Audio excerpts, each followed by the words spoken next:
Hello dear student welcome back our YouTube channel SS Kumar study मु आशा करुँची तो ये समस्ते भलरे थिबो जेमिति कि तो ये समस्ते थंबनेल रे देखिथिबो। आज आमे कोन डिस्कशन करबा ता सहित स्क्रीन रे मध्ये देखुछ। आज आमे कोन डिस्कशन करूछे आज आमे कोन डिस्कशन करूछे पिला माने तुम +2 सेकेंड ईयर राजनीति विज्ञान बा पॉलिटिकल साइंस पुस्तक रो चैप्टर 1 एवं चैप्टर 2 रो केतेक सिलेक्टिव क्वेश्चन को डिस्कशन करूछे जहा कि तुमर एनुअल एग्जाम एवं इंटरनल एग्जाम पई कोन अटे गुरुत्वपूर्ण अटे। सो वीडियोटी को स्किप करिवो नाही एवं संपूर्ण रूपे देखिबो एवं एही परि एजुकेशन वीडियो पाइया पई हमर YouTube channel SS Kumar study को सब्सक्राइब कर देबो। ठीक अछि।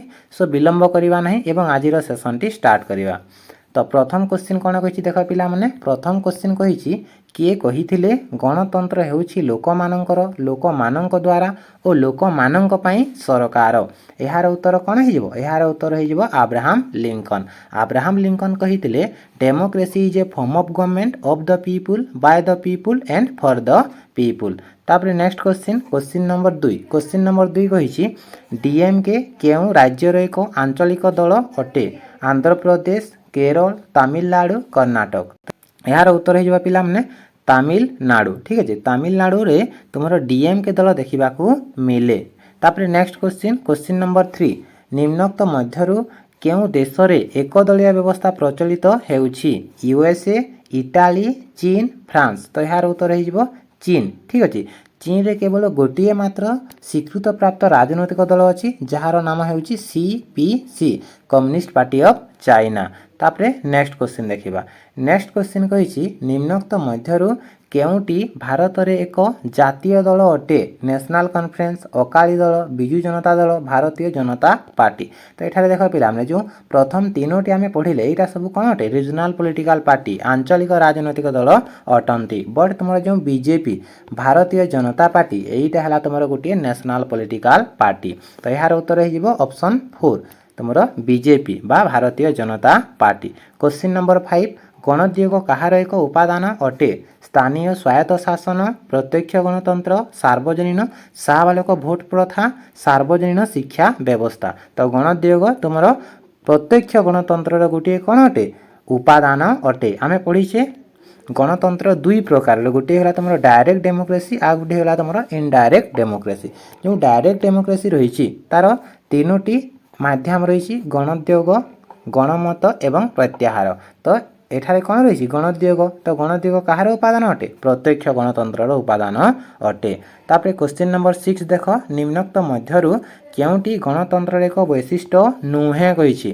तो यार उत्तर कौन हो पिला माने कोटा तार वैशिष्ट्य नुहे यार उत्तर हो राजनैतिक असमानता पॉलिटिकल इनइक्वालिटी जनप्रिय सार्वभौमत्व तार फीचर्स अटे राजनीतिक स्वतंत्रता तार फीचर्स अटे आईन शासन तार फीचर्स अटे। बट तुम जो ऑप्शन डी रे जेछि बा आईवी रे जो देछि राजनीतिक असमानता तार फीचर्स नुहे। तापर क्वेश्चन नंबर 7 कहिछि भारत रे किए राजनीतिक दल गुड़िक स्वीकृत प्रदान करती। तो यहाँ समस्ते जानिथिबो ऑप्शन आईवी रे जो देछि निर्वाचन आयोग राजनैतिक दल गुड़िक कौन करती स्वीकृत प्रदान करती। तेज आम जो भारत संविधान रही भारत संविधान 324 आर्टिकल मोस्ट इंपोर्टाट पिला माने 324 धारा तुम इलेक्शन कमिशन विषय उल्लेख करा जाइछि बुझीगला ना।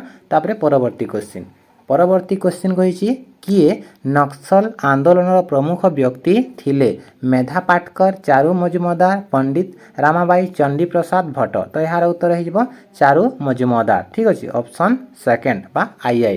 तापर नेक्स्ट क्वेश्चन नेशनल कॉन्फ्रेंस क्यों राज्यर दल अटे नेशनल कॉन्फ्रेंस को राज्यर दल अटे पिला माने पंजाब जम्मू काश्मीर आसाम ना मणिपुर। तो यार उत्तर कौन हो यार उत्तर हो जम्मू काश्मीर। आमे पढ़ीचे ना जम्मू काश्मीर नेशनल कॉन्फ्रेंस पढ़ीचे। तो यार उत्तर हो जम्मू काश्मीर। ठीक अच्छे।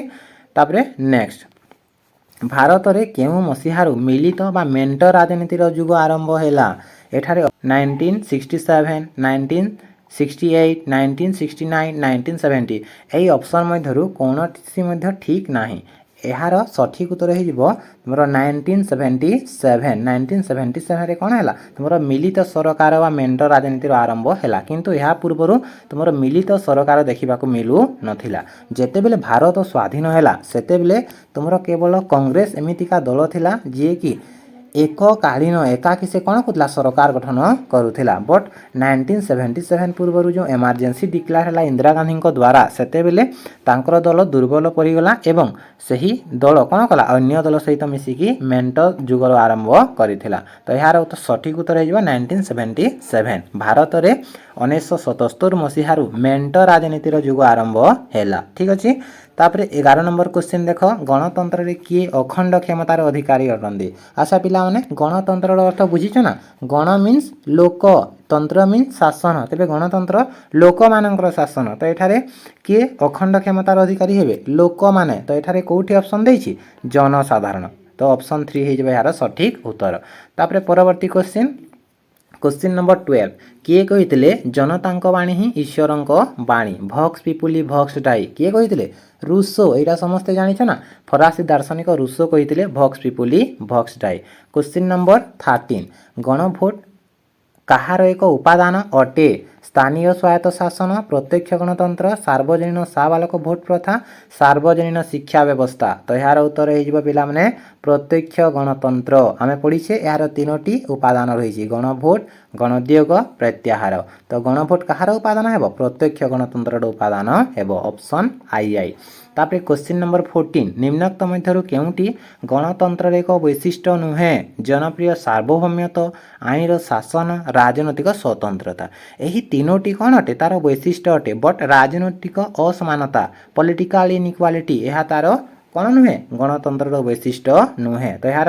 उत्तर हो आईभी राजनैतिक असमानता क्वेश्चन नंबर 15 कही निम्नोक्त मध्यरु केउटी भारत में बहुदलीय व्यवस्थार अपकारिता नुहे माने भारत में जो बहुदलीय व्यवस्था प्रचलित होइछि ताहा द्वारा कौन आमर असुविधा हो ना कही राजनैतिक अस्थिरता देखा जाए दुर्बल विरोधी दल देखा जाए विभिन्न स्वार्थर प्रतिनिधित्व यहाँ हुए कि यहाँ हुए ना तो 15 नंबर क्वेश्चन आंसर हो विभिन्न स्वार्थर प्रतिनिधित्व माने भारत में बहुदलीय व्यवस्था प्रचलित थिबा जोगु एठारे विभिन्न स्वार्थर प्रतिनिधित्व घटे नाही क्वेश्चन नंबर 16 एआईडीएमके केउ राज्यर एक आंचलिक दल आंध्र प्रदेश तमिलनाडु केरल ना कर्नाटक तो यार उत्तर कौन हो पिला माने यार उत्तर हो तमिलनाडु ठीक अच्छे एआईडीएमके अच्छा पिला माने डीएमके केउ राज्यर आंचलिक दल अटे डीएमके तुमर तमिलनाडु ठीक अच्छे एवं यही डीएमके ठारू कौन सृष्टि है एआईडीएमके तो यार उत्तर मध्य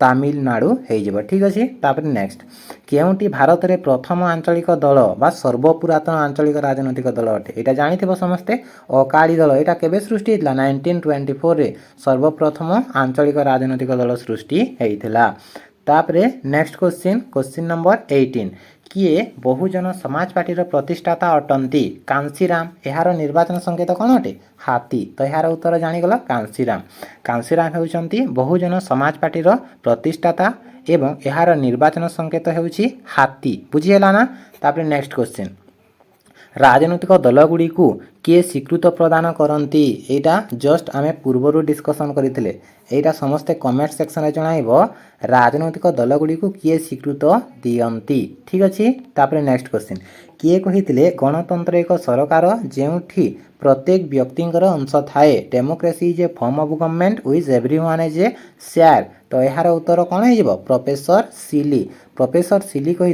डेमोक्रेसी होउची एक सरकार जहाँ जो कि प्रत्येक व्यक्तिंकर अंश रही थाए मु आशा करुच्ची तो ये समस्ते सेसन टी भल भाव बुझीपारुव जदि सेसन टी भल लगुच देन लाइक कर दियो तुम सांगसाथी मान सहित शेयर कर दियो ता सहित पाखे था बेल आइकन को प्रेस कर दियो जहाँद्वारा कि जेबे भी किसी एजुकेशन वीडियो अपलोड हो तो ये शीघ्र ही नोटिफिकेशन टी पाई पारिबो सो विलंब करबा नहीं पिला माने एवं परवर्ती क्वेश्चन को देखिबा परवर्ती क्वेश्चन कहिछि निम्नोक्त मध्यरु केउटी एक जातीय दल DMK BSP national conference Akali Dal तो ये देख डीएमके गोटे ଆଞ୍ଚଳିକ ରାଜନୈତିକ ଦଳ ଅଟେ ତାମିଲନାଡୁର। ନ୍ୟାସନାଲ କନଫରେନ୍ସ ଜାମ୍ମୁ କାଶ୍ମୀର। ଅକାଳୀ ଦଳ ପଞ୍ଜାବର। ବଟ୍ ବିଏସ୍ପି ଯେଉଁ ରହିଛି ଏଇଟା ଗୋଟିଏ ନ୍ୟାସନାଲ ପଲିଟିକାଲ ପାର୍ଟି ଅଟେ। ତ ଏହାର ଉତ୍ତର କ'ଣ ହେଇଯିବ?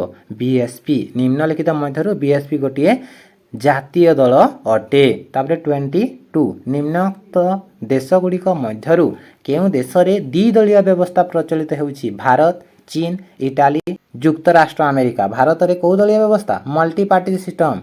ଚୀନରେ ଏକଦଳୀୟ ବ୍ୟବସ୍ଥା, ଇଟାଲୀରେ ମଲ୍ଟି ପାର୍ଟି ସିଷ୍ଟମ। ବଟ୍ ତୁମର ଯେଉଁ ୟୁଏସ୍ଏ ରହିଛି ଏଠାରେ ବାୟୋପାର୍ଟି ସିଷ୍ଟମ ଦେଖିବାକୁ ମିଳେ, ଦ୍ୱିଦଳୀୟ ବ୍ୟବସ୍ଥା ଦେଖିବାକୁ ମିଳେ। ଆମେରିକାରେ କେଉଁ କେଉଁ ଦୁଇଟି ରାଜନୈତିକ ଦଳ ଅଛି? ଗୋଟିଏ ହେଲା ଡେମୋକ୍ରାଟିକ୍ ପାର୍ଟି ଆଉ ଗୋଟିଏ ହେଲା ରିପବ୍ଲିକାନ ପାର୍ଟି। ବୁଝିହେଲା ନା? ତ ଏହାର ସଠିକ ଉତ୍ତର ହେଇଯିବ ଯୁକ୍ତରାଷ୍ଟ୍ର ଆମେରିକା।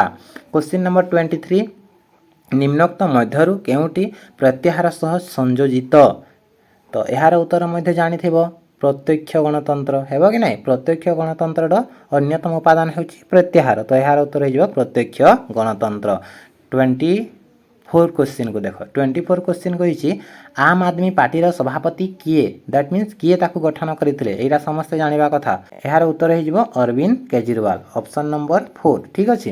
ତ ଯେଉଁ ଆମ୍ ଆଦମୀ ପାର୍ଟି ରହିଛି ଏହାକୁ ଆମେ ସର୍ଟରେ ଲେଖିଥାଉ ଆପ୍, ଯାହାକି ଦିଲ୍ଲୀର ଗୋଟିଏ ଆଞ୍ଚଳିକ ରାଜନୈତିକ ଦଳ ଥିଲା। 2012ରେ ଏଇଟା ଗଠନ ହେଇଥିଲା। ତାପରେ ଏବେ ଏହା ନ୍ୟାସନାଲ ପଲିଟିକାଲ ପାର୍ଟି ହେଇଯାଇଛି। ବୁଝି ହେଉଛି ନା ପିଲାମାନେ? ତାପରେ କ୍ୱେଶ୍ଚିନ୍ ନମ୍ବର 25 ଏନ୍.ଟି. ରାମାରାଓ କେଉଁ ରାଜନୈତିକ ଦଳର ପ୍ରତିଷ୍ଠାତା ଥିଲେ? ଏହାର ଉତ୍ତର ହେଇଯିବ ଟିଡିପି। ତେଲୁଗୁ ଦେଶମ ପାର୍ଟିର ପ୍ରତିଷ୍ଠାତା ହେଉଛନ୍ତି ଏନ୍.ଟି. ରାମାରାଓ। ଠିକ୍ ଅଛି। ତାପରେ ନେକ୍ସଟ କ୍ୱେଶ୍ଚିନ୍ 26 କେଉଁ ମସିହାରେ ଭାରତୀୟ ଜାତୀୟ କଂଗ୍ରେସ ପ୍ରତିଷ୍ଠିତ ହୋଇଥିଲା? ଏଇଟା ବହୁତ ଇଜି କ୍ୱେଶ୍ଚିନ୍, ଏଇଟା ସମସ୍ତେ ଜାଣିଥିବ। 1885 ମସିହାରେ ଭାରତୀୟ ଜାତୀୟ କଂଗ୍ରେସ ବା ଆଇଏନ୍ସି ଗଠିତ ହୋଇଥିଲା। କାହା ଦ୍ୱାରା? ଜଣେ ଅବସରପ୍ରାପ୍ତ ଇଂରେଜ ଅଧିକାରୀ ଆଲାନ୍ ଅକ୍ଟାଭିଆନ୍ ହ୍ୟୁମଙ୍କ ଦ୍ୱାରା ଗଠିତ ହୋଇଥିଲା। ବୁଝିହେଲା? ତାପରେ ନେକ୍ସଟ କ୍ୱେଶ୍ଚିନ୍ କେଉଁ ରାଜନୈତିକ ଦଳର ନେତୃତ୍ୱରେ ସଂଯୁକ୍ତ ପ୍ରଗତିଶୀଳ ମେଣ୍ଟ କେନ୍ଦ୍ରରେ ସରକାର ଗଠନ କରିଥିଲା? ତ ଏହାର ଉତ୍ତର ହେଇଯିବ କଂଗ୍ରେସ ଦଳ। ବୁଝିହେଲା? ତାପରେ ନେକ୍ସଟ କ୍ୱେଶ୍ଚିନ୍ କହିଛି ନିମ୍ନୋକ୍ତ ମଧ୍ୟରୁ କେଉଁଟି ଗଣତନ୍ତ୍ରର ଏକ ମୌଳିକ ନୀତି ଅଟେ? ମୌଳିକ ନୀତି ଅଟେ। ଦ୍ୟାଟ୍ ମିନ୍ସ ତୁମର ରାଜନୈତିକ ଅସମାନତା ହେବ, କ୍ଷମତାର କେନ୍ଦ୍ରୀକରଣ ହେବ, ଆଇନର ଶାସନ ହେବ ନା ଅସହନଶୀଳତା ହେବ? ତ ଏହାର ଉତ୍ତର କ'ଣ ହେଇଯିବ? ଆଇନର ଶାସନ ହେଇଯିବ ଏହାର ସଠିକ ଉତ୍ତର।